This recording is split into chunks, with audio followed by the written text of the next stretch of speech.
My days at Abenaki soon fell into routine. Organization in rehab hospital is a funny thing because you no longer occupy the real world. The hours that were once taken up by work, errands, and social agreements, not to mention drug accusation, at Abenaki, everything, bathing,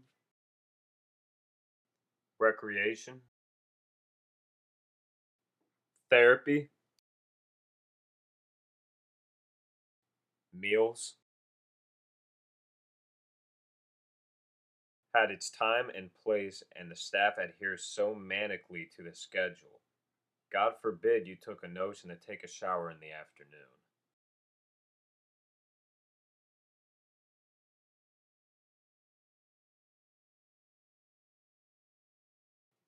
My mornings began at 4 a.m.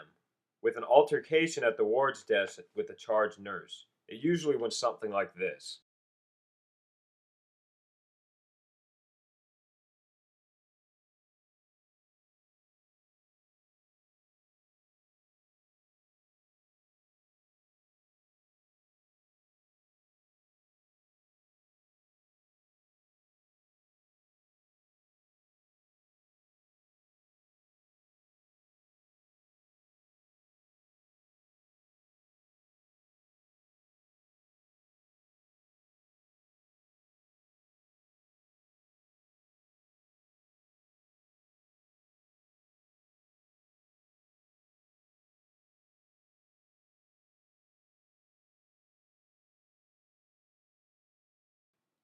Group therapy, in my opinion, though nobody asked for it, was nothing but a farce.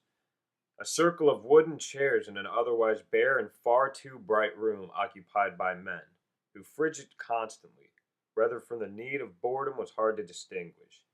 First we went around the room announcing our names, the presents that were too stupid to remember each other from the day before, then our addictions.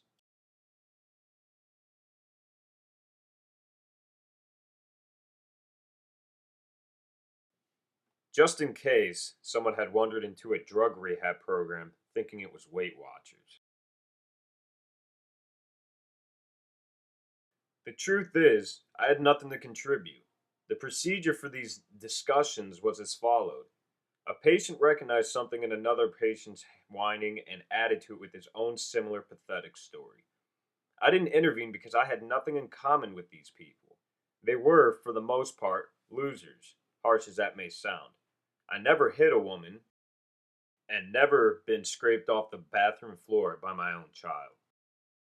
The best part of my day, the only good part besides 3 meals and snacks, was a recreational hour. The hour which other men engaged in tension revealing basketball or chain smoking. The hour that I spent and began to look forward to more and more with Alba. In the first 2 days of our meeting, Alba had managed to confuse me, embarrass me, and not occasionally enrage me. But she was already the only aspect of Abenaki I thought of as real.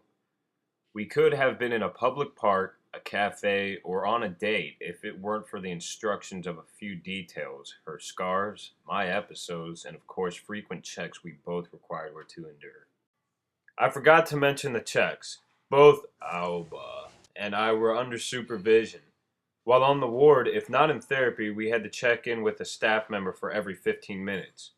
Alba was watched, I assume, because Alba was suicidal. I was monitored like all new addicts to keep me from slipping off to the woods and picking up drugs delivered in carcasses of birds.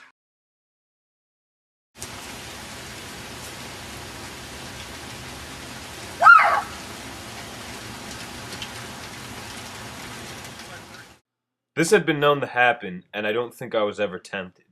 On the lawn, neither of us was required to get up and find a nurse. We were shadowed by designated attendants, who reported back to the ward via walkie-talkie. Our first conversation, until I learned to tune it out, was accompanied by the background music of low-level static and our name mumbled in voices we didn't understand. Eventually, I graduated to half an hour, then hourly, then twice a day checks, but Alba always remained at 15 minutes. Alba's cigarette lighter, a potential weapon of self-mutilation, was confiscated when Alba went inside. Alba was either unaware or immature to these indignities. We never spoke of them.